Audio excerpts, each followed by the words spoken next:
Welcome everybody. Today we have 13 new glitches in Super Mario Maker 2. Be sure to like the video, comment down below if you have any issues or questions or anything like that. Subscribe to the channel, hit the notification bell. You all know what to do. No theatrics today. Let's just dive right in. Let's go. Now we're going to create more glitch track shenanigans. This one's actually pretty cool because it provides a little bit of hyperspeed and it teleports only a short distance, so it's more predictable. So how we're going to do this, we need a black hole, so create a black hole. We have videos that tell you how to do that. Create two diagonal tracks like this. We're going to put a bend in this one, so we make this one come out to the right a little bit.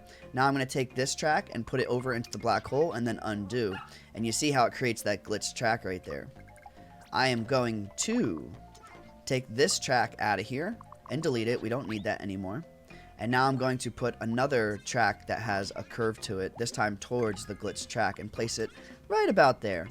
Now anything that we put on this curved track here, I'm going to put wings on it just to make it a little bit faster. Anything we put on that curved track there is going to teleport around in this general area. And when it does that, it's going to give me hyperspeed. So as you see, the block teleports around a little bit like that and kind of just moves in a very small little radius. Now when I jump on the block and it teleports, it's actually going to throw me over to the right, which is kind of interesting. Hyperspeed. Oh yeah. Now I'm going to go over what I'm going to call a Silipipe mixed with a blocked pipe.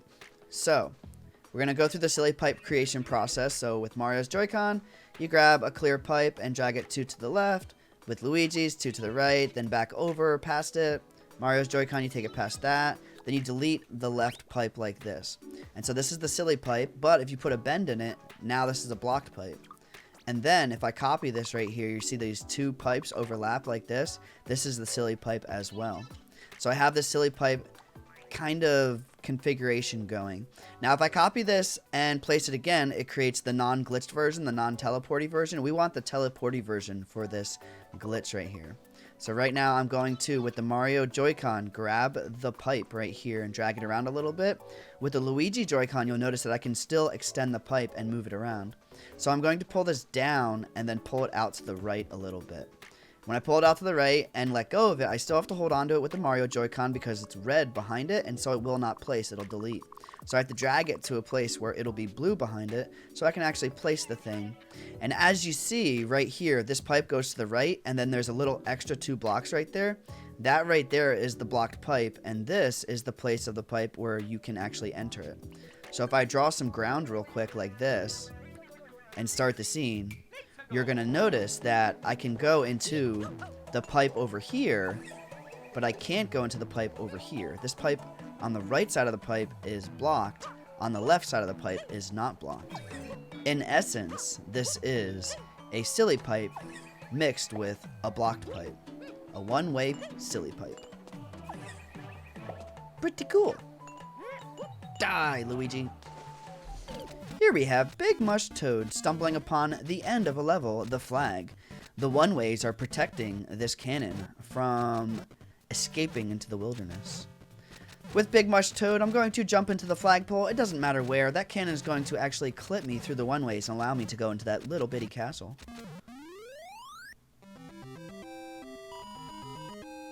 I guess we win. You probably already know that when you hit the end goal, you walk off screen, as if the screen does not have an edge.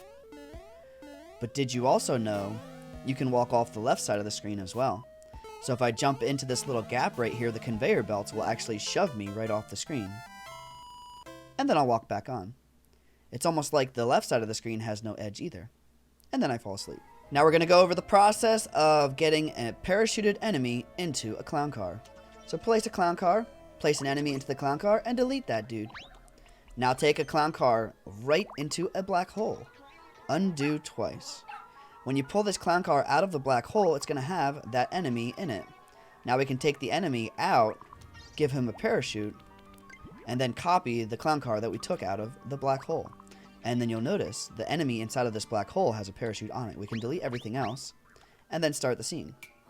This is similar to the Game Genie glitch that we did the other day.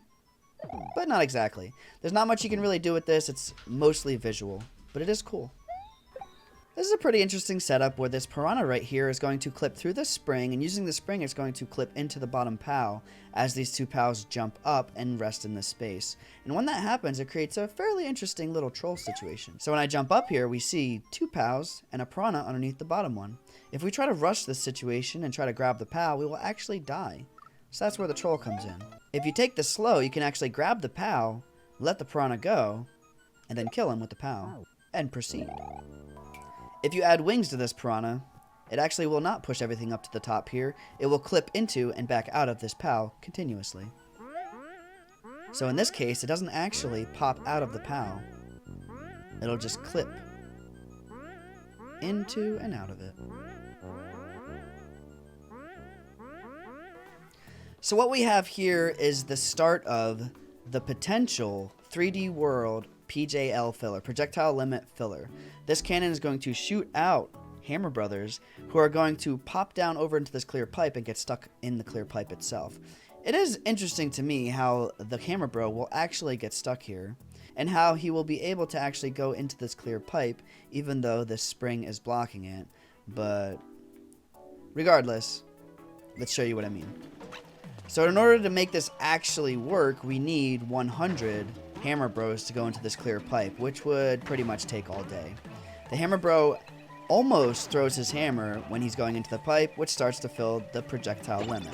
So we would need a lot of these cannons, and we need a lot of time to set this up. But this is projectile limit filler potential. Here we're in a situation where this spring is pretty much unusable.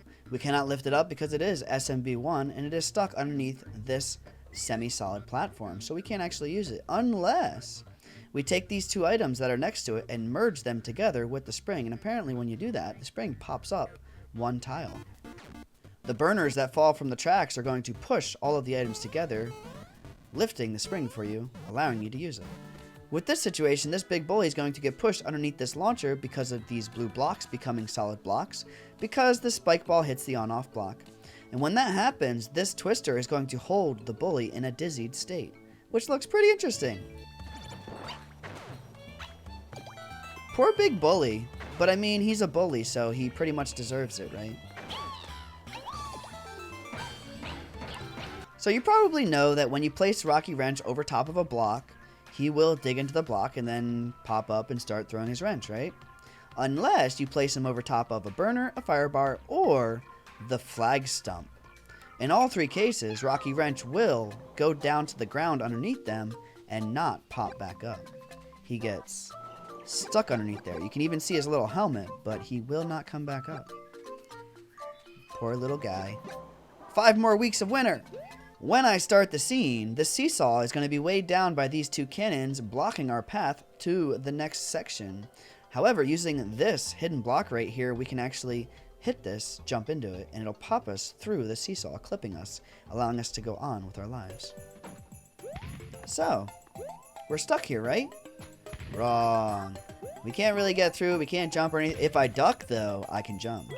Pops me right through the Seesaw, and on with the level. Here we find ourselves in a pretty interesting little puzzle. How would we break this block and all of these blocks in one fell swoop with this beetle? So I'm going to go ahead and lift this beetle up and walk over to the middle of this little mound. When I throw this beetle from this location, it's actually going to break the block above my head and then clip back through the semi-solid and continue on, allowing me to continue with the level. Here's an interesting little visual glitch. If I spin jump, on the very, very side of this dry bone shell, I will grab the fire flower, go into the dry bone shell, and you will see a duplicated dry bone shell right next to me while I get the fire flower. Notice the 2 shells when I grab the power up and grab the dry bone. But now there's only 1. Very interesting.